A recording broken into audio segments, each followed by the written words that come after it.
இந்த வருஷம் தீபாவளி, அதாவது 2025 தீபாவளி எப்படி இந்திய பொருளாதாரத்துல ஒரு வரலாற்று சாதனையை ஏற்படுத்தியிருக்குன்னு தான் இந்த வீடியோல நம்ம பார்க்க போறோம். நாட்டுடைய தீபாவளி விற்பனையில இந்த முறை ஒரு புதிய மாபெரும் சாதனை நடந்திருக்கு. இந்த வருஷம் தீபாவளி எப்பவுமே இல்லாத அளவுக்கு ஒரு புதிய தீபாவளி அமைஞ்சதுக்கு என்ன காரணம்னு தெரிஞ்சுக்கலாம். இந்த முறை 15 நாட்கள் இந்தியா முழுவதும் தினம்தோறும் பிரம்மாண்டமான விற்பனை பதிவாகியிருக்கு. மக்கள் வாங்கின பொருட்கள்ல அதிகமான பொருட்கள் சுதேசி பொருட்கள் தான். அதாவது வெளிநாட்டு, குறிப்பா சீன தயாரிப்புகள் இந்த முறை மிக குறைவா தான் விற்பனையாகிருக்கு. பல வகையான பொருட்கள்ல விற்பனை அதிகரித்ததோட கொள்முதல் மதிப்பும் வரலாற்று உயரத்தை தொட்டிருக்கு. நவம்பர் 10ஆம் தேதி வரைக்கும் வெளியான தகவல் படி நாட்டுடைய ஜிஎஸ்டி வருவாய் 6.05 லட்சம் கோடியை எட்டியிருக்கு. இது இதுவரைக்கும் இல்லாத மிக உயர்ந்த வசூல்னு சொல்லப்படுது.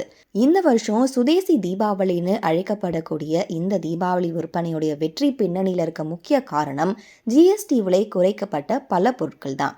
ஜிஎஸ்டி வரி விகித மாற்றப்பட்டதால கிடைச்ச 375 வகையான பொருட்களுடைய விலை குறைப்பு இந்த விற்பனையை கணிசமா உயர்த்தியிருக்கு. இதுல பிரதானமா உள்ளூர் தயாரிப்புகளே அதிகமா விற்பனையாகிருக்கு. நவராத்திரி தொடங்கி தீபாவளி வரையான நாட்கள்ல மட்டும் 5,40,000 கோடி ரூபாய்க்கு மேல முழுமையான வர்த்தகம் நடந்திருக்கிறதா அரசு வெளியிட்ட கணக்குல தெரிவிக்கப்பட்டிருக்கு. கடந்த வருஷம் இதே மாதிரி சின்ன அளவுல வரி தள்ளுபடி நடந்துச்சு. அப்ப சுமார் 4,25,000 கோடி ரூபாய்க்கு நாடு முழுவதும் விற்பனை பதிவு செய்யப்பட்டிருந்துச்சு. இந்த முறை அப்படிப்பட்ட ஜிஎஸ்டி சலுகைகள் 6 லட்சத்திற்கும் அருகிலான விற்பனையை ஏற்படுத்தியிருக்கு. இந்த வருஷம் மொத்த விற்பனை 50 லட்சம் கோடி ரூபாய் அளவுல இடம்பெற்றிருக்கிறதாகவும் அதுல 25% அளவுக்கு வளர்ச்சி ஏற்பட்டிருக்கிறதாகவும் அரசு தரப்புல தெரிவிக்கப்பட்டிருக்கு. இந்த வளர்ச்சி எல்லாமே ஒரே காரணத்தினால தான் நடந்திருக்கு.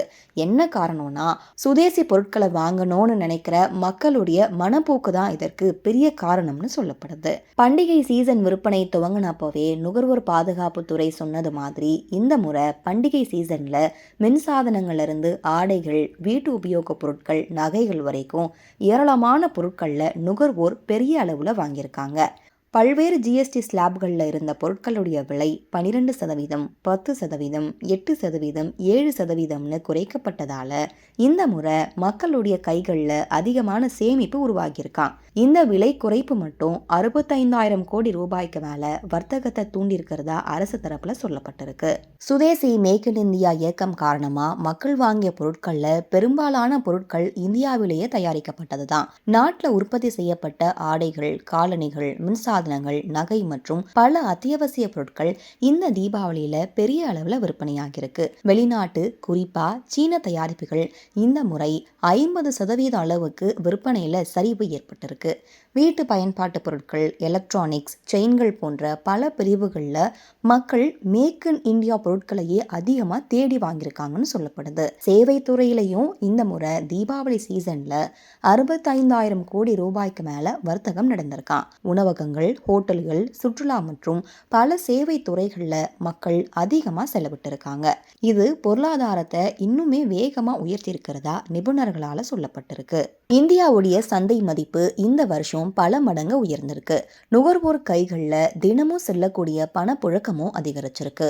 இந்த தீபாவளி சுதேசி தீபாவளின்ற பெயருக்கு தகுந்தபடியா மக்கள் வாங்கினதுல 87% பொருட்கள் இந்தியாவிலேயே தயாரிக்கப்பட்டதுதான்.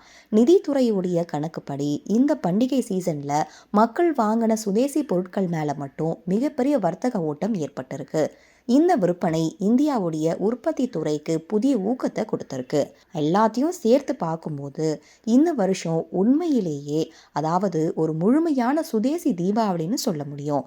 இந்திய பொருளாதாரம் எவ்வளவு துரிதமா முன்னேறி வருதுன்றதுக்கு இந்த தீபாவளி விற்பனை ஒரு பெரிய சான்றுன்னு சொல்லப்படுது.